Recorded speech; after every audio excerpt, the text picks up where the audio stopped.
이유?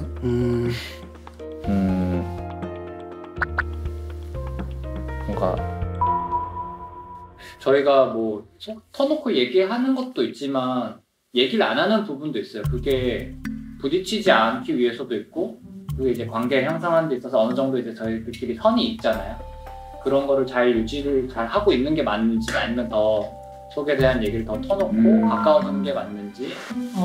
아, 멤버분들이 다. 그러니까 그런 게 좀 저는 궁금하네요. 이게 좀. 네. 저희들이 다 대부분 자기 힘든 거는 잘 안 털어놓는 스타일들이긴 한 것 같아요. 멤버들이 다. 저도 딱히 힘든 얘기를 멤버들에게 들어본 적 없는 것 같아요. 깨질 수도 있고 오래 갈 수도 있고 그렇잖아요. 그러니까 저의 생각이긴 한데, 그러니까 그러니까 싸울 원인 자체를 만들고 싶지 않은 입장이어서 내 얘기를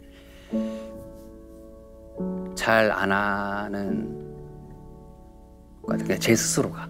네. 저는 좀 약간 멤버들 좀 약간 예민해졌네라고 느끼고 있었거든요. 뭐 나 혼자만 느낀 걸 수도 있었는데, 제가 복귀할 때 가장 걱정됐던 게 멤버들과의 거리감이었거든요. 소통이 좀 잘 안 되네. 각자가 서로의 시간을 가지면서 본인만의 이런 게 갖춰지다 보니까 소통이 잘 될까, 그런 느낌도 좀 없잖아 있었어요. 나아질 수 있을까? 계속 좀 어떤 깊은 골짜기에 이렇게 좀 고여 있는 느낌이 지속이 돼서 그런 것들로 하여금 좀 나아질 수 있을까라는 걱정을 제일 많이 하게 되는 것 같아요. 굳이 이게 뭐 듣기 유쾌한 말이 아니니까 그냥 같이 있을 때 문제가 없다면 굳이 얘기할 필요가 없는 것 같아요. 우리 리더 어떻게 봤습니까? 그러니까 제가 느끼는 어떤 고민 중에 하나도 사실 내가 정작 어떤 부분들에 있어서는 멤버들을 하나도 모르겠다라는 생각이 들 때가 있어요. 근데 좀 약간 서운함과 함께 조금 그런 고민이 있거든요. 저는 어쩔 수 없는 운명이라고 생각을 해요. 우리 관계성이 진짜 다른 평범한 사람들의 그냥 진짜 절친 혹은 가족, 그런 어떠한 그런 관계성으로도 설명할 수 없는 약간 아이돌 그룹만의 이런 좀 특수한 관계성, 그런 게 있다고 생각을 하거든요, 저는. 근데 아이돌이라고 다 그런 건 아닌 것 같아요. 제가 봤을 때는 더 봐야 되겠지만, 네 분이, 아니 뭐 사람이 다 다르니까 네네. 뭐 좋아하는 것도 다르고 생활 방식도 다르고 또 힘든 마음을 소통하는 방식도 당연히 다르죠. 네. 그러긴 하는데 굉장히 긴 시간을 같이 네. 보내잖아요. 근데 또 너무 속 얘기나 개인적인 상황에 대한 이야기를 너무 안 하는 건 좀 문제가 있죠. 왜냐하면 상황을 잘 모르는 것 때문에 상황 판단을 잘 못한다든가, 아니면 소통에서 약간 오해가 생길 수도 있거든요. 왜냐면 아침부터 거의 밤까지 같이 지내는 사이인데 이게 뭐 약간의 오해나 서로 섭섭한 게 생길 수가 있죠, 사실은요. 근데 이제 이런 이야기들도 이렇게 이제 네 명이 다 있는 자리에서 이러쿵저러쿵 확 까면 이게 또 좀 받아들이기가 좀 어려울 수도 있어요.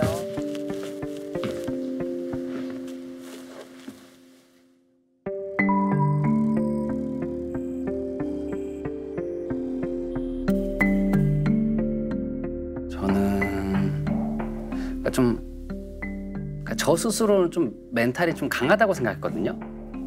근데 제가 최근에 좀 안 좋은 일이 있고 그 후로 조금 좀 많이 못 잡는 것 같아요, 뭐를.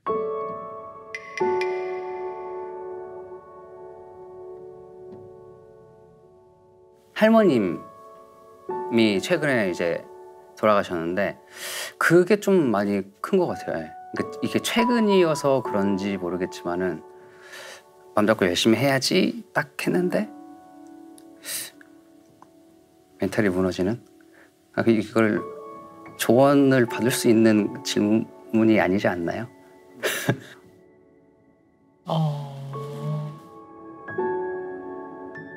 7살 때부터 성인 그 서울 올라오기 전까지는 계속 할머니 이렇게 막 뵙고 거의 옆동이었어가지고 왔다 갔다도 많이 하고 그랬었거든요. 그랬는데 이제 서울 올라와서 이제 성공 아닌 성공을 하고 이제 할머니한테 좀 많이 뭘 못 해드렸어요. 예. 그래서 제가 미안한 감정이 너무 커서 예. 그런 것 같기도 하고 예. 그냥 애들한테 알려야 할까라는 생각을 그냥 못했어요. 예. 그냥 누구한테 알려야지 이런 게 없었던 것 같은데 그냥. 예.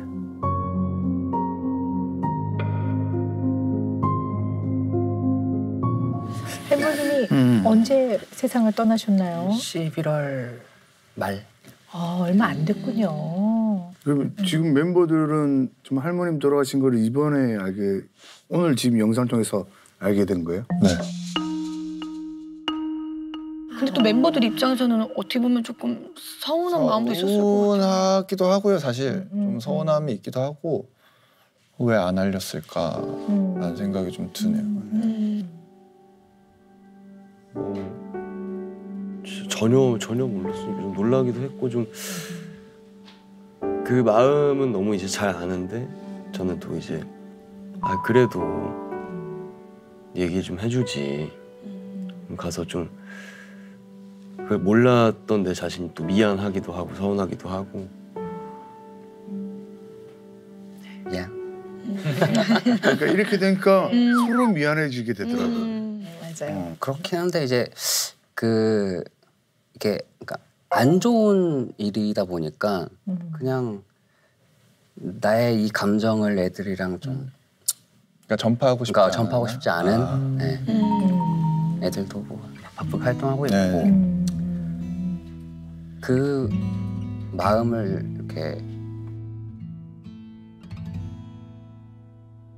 나누고 싶지 않았어요. 그냥 저 혼자 그냥 네. 근데 뭐 혼자 그 마음을 나누고 싶지 않았다라는 게 또 이해가 되기도 해요. 근데 그래도 조금 더 이야기를 나눠보고 싶은 게 할머니 돌아가신 다음에 마음이 많이 무너졌다 이렇게 말씀하셨는데 조금 더 자세하게 들어볼 수 있을까요? 우리 진우 씨 마음을. 그러니까 제가 이제 가수 활동도 하면서 이제 연기를 좀 많이 이제 좀 공부도 하고 이렇게 해 왔었어요. 이제 복무 중에도 제대하면은 열심히 일도 해야지 마음을 다잡고 왔는데 이제 딱 제대하기 한 달 전에 그런 일이 벌어지고 그때부터 수업도 못 나가겠고 그냥 아무것도 그냥 손에 잡히지도 않고 그냥 늘 그냥 너무 그냥 잘 챙겨주셨어요. 엄마보다도 더 잘 챙겨주셨어요. 아빠보다 그러니까 아빠는 이제 어업일을 하셨어가지고 이제 많이 그런데 할머니가 정말 부모님처럼 많이 이렇게 사랑을 주신 것 같은. 보호자. 네네. 육아를 책임지셨네. 네. 어떻게 보면 마음으로는 부모님이셨네요. 그죠? 할머니 얘기 처음에 꺼내시면서 이렇게 눈시울이 이렇게 붉어지시던데요. 어제도 술 먹고 나서 집에 들어갔는데 그냥 막 지금도 그래요. 근데 눈물이 막 날 것 같고 그러세요? 눈물이 나요. 네네. 네. 지금도 이제 애도 반응 중인 거죠. 할머니가 여전히 그립고 또 이렇게 문득 생각하면 울컥하고 눈물이 나고 그런 시간이긴 합니다. 근데 우리 가장 이 귓가를 맴도니 하면요. 이거를 어떻게 조언을 받을 수 있는 질문이 아니지 않은가요? 이렇게 얘기를 하셨어요. 조언을 받을 수 있는 질문이 아니지 않나요? 그래서 저는 굉장히 그 귓가에 지금 맴돌아요. 그 질문이. 근데 이게 어떻게 보면은 어느 누구나 다 겪을 수 있는 일이니까. 그런 건데 이게 또 당연한 거일까 봐 이게 당연한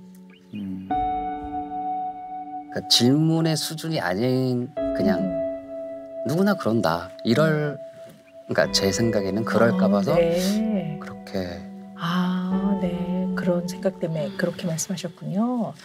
이거는 좀 되게 굉장히 제가 조심스럽게 이야기를 하는 건데 우리 진우 씨의 마음을 좀 더 이해해 보기 위해서 드리는 말씀이에요. 나를 이해할 때는 부모는 되게 중요하거든요. 그게 좋은 의미로 중요하든 좋지 않은 의미로 중요하든 부모는 되게 중요한 대상자인데요. 이렇게 중요한 사람과의 관계에서는 애착이 형성돼요. 사랑하는 사람과 관계를 시작하고 유지하려는 것, 이것이 애착이거든요. 근데 어쩜 우리 진우 씨는 사실 부모님이 멀리 계시고 옆에 없고 또 배 타고 나가시고 그러면 실제로 이런 것들을 교류할 그 대상이 옆에 없는 거죠. 그러면 부모님하고는 서로 좋지만 싫어서가 아니라 조금 멀죠. 그냥 추억도 별로 없고. 근데 이제 할머님이 부모님의 역할을 대신 해줬다고 볼 수 있고, 그러나 이제 이 할머님이 진우 씨를 너무 사랑하고 키우셨지만 그저 먹이고 입히고 씻기는 데에 할머님 역할을 하시고 얘기를 나누고 서로 가깝게 지내고 정서적 교감을 하고 이런 게 많지 않았다면 이게 애착 중에서도 불안정 애착 중에서 무시형 애착을 형성하게 돼요. 무시형 애착은 어떤 거냐면 회피형이라고도 하는데요. 진우 씨 자신한테는 굉장히 긍정적이에요. 자기 자신한테는. 그래서 뭐 나 혼자 감당할 수 있고 나는 뭐 잘 해낼 수 있어. 그렇지만 이런 무시형 불안정 애착인 분들은 타인에 대해서는 그리 긍정적이지 않아요. 그러니까 타인한테 마음을 터놓는 거에 대해서 뭐 그런다고 마음을 뭐 그렇게 알 수 있겠어? 뭐 이런 얘기를 나눈다고 뭐 딱히 도움을 받을 수 있겠어? 가까워지는 거라든가 정서적 교감을 하는 것이 어떨 때는 좀 번거롭고 누군가 굉장히 소통을 하면서 가까워지는 게 어떨 때 조금 좀 불편하지 않을까? 그저 나 혼자 좀 있는 것이 훨씬 더 편안하지 않을까? 이러한 면들이 있을 수 있다고 보는 거죠. 사람을 싫어하는 건 아니에요, 절대로. 그리고 멤버들을 뭐 믿지 못하고 이런 게 아니라 사람을 성곽이라고 보면 문을 탁 열어서 밖에서 있는 사람도 들어오게 하고 나도 나가고 이러지 않고 약간 문을 딱 닫은 상태에서 그 안에 있을 때 굉장히 안정감을 느끼고 그 문을 열고 누구랑 마음을 교류할 때 좀 번거로울 것 같고 왠지 좀 성가실 것 같고 이런 상태가 좀 있을 수도 있다라는 생각을 좀 해봅니다. 네. 맞는 것 같아요. 그게 맞는 것 같아요. 네. 그러나 이제 만약에 그런 무시형 불안정 애착의 특성이 있을 때 이제 뭐 좋아하는 사람이 생기지 않겠습니까? 내지는 뭐 아주 가까운 친구. 그 가까운 사람은 우리 진우 씨하고 굉장히 가깝기를 원할 거예요. 더 많이 이해하고 더 많이 공유하고 더 많은 상호작용을 하려고 할 때 진우 씨가 그 사람을 좋아는 하지만 뭔가 확 벽을 허물고 가까워지려고 할 때 왠지 나 혼자 있는 게 훨씬 나을 것 같은데 그리고 뭔가 자꾸 요구하는 게 되게 귀찮고 이런 마음이 들 수 있을 거라는 얘기죠. 그러면 이제 오해가 생기죠. 그러니까 누군가와 굉장히 가까워질 때 진우 씨가 얘기해야 될 것 같아요. 그러니까 표현을 더 해야 된다는 그렇죠. 건가요? 내가 좀 이런 면이 있어. 나는 A라면 A가 싫은 게 아니라 내가 누군가와 아주 친밀하고 따뜻한 교류와 그런 경험이 많진 않아. 그래서 누군가가 나와 굉장히 가까워지려고 할 때 약간 나한테 그것이 굉장히 생소하고 번거롭다고 느낄 때가 있어. 근데 그거는 A, B가 싫어서가 아니야. 라는 거를 얘기할 수 있어야 될 것 같아요. 지금 몇 명 떠오르죠. 성과가 그래서 깨졌구나. 그게 아닌데 뭐. 그러니까. 나한테부터 좀 설명을 해주면 안 될까? 그런 게 있구나. 네. 그럴 수 있을 것 같아요.